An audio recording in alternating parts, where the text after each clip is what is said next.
I would like to make one more point. While I was there, while I was captured Humbert Rock Versace, a West Point graduate, was captured with me, and in September 1965, Captain Versace was murdered by the Viet Cong. The reason that he was murdered was because he set an example as an American officer that the Viet Cong could not tolerate having known to the world. Captain Versace, when he came there, being a West Point graduate and being a man to whom, I know, duty, honor, and country meant more than words, Rocky lived this code. He came into contact with the Viet Cong and he shot them down right on their own ground.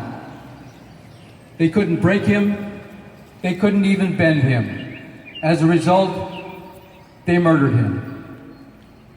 He set an example for me in particular, and the other POWs in the camp, and to put it in the vernacular, he was a tough act to follow. He died because of his actions. He died because of the stand that he took. Rocky spoke French, and he spoke Vietnamese, and as a result, they could reach him in English, Vietnamese, and French. So he had the cadre, the guards, the interrogators, the indoctrinators, everybody, all over him. But he stood toe-to-toe with them, and he told them they were wrong. I remember Rocky saying, "You can make me come to this class, but I am an officer in the United States Army. You can make me listen, you can force me to sit here, but I don't believe a word of what you are saying." This was a West Point graduate. I think the thing here is Rocky set an example. He died for what he believed in. He died for his actions. But he is a man who I believe will be remembered, and I'm going to see that he is remembered. He could have bent.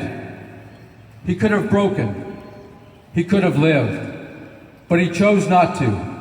And this was primarily because he was a West Pointer. So remember him. I am going to see that people do, because for me, he was the greatest example of what an officer should be that I have ever come in contact with. Had it not been for one of Captain Rock's spoke as others dared not even think, from soul-deep faith, he drew his courage, his granite spirit, his ironclad will. The alien force, applied with hate, could not break him, failed to bend him.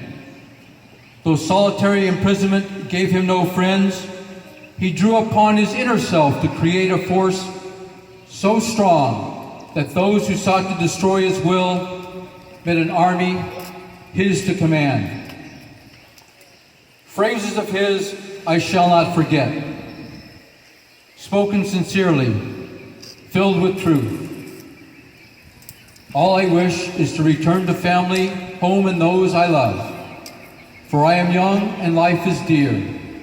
But to bargain for this life of mine when the price you ask requires of me to verify a lie and sell my honor short makes clear the choice between the two.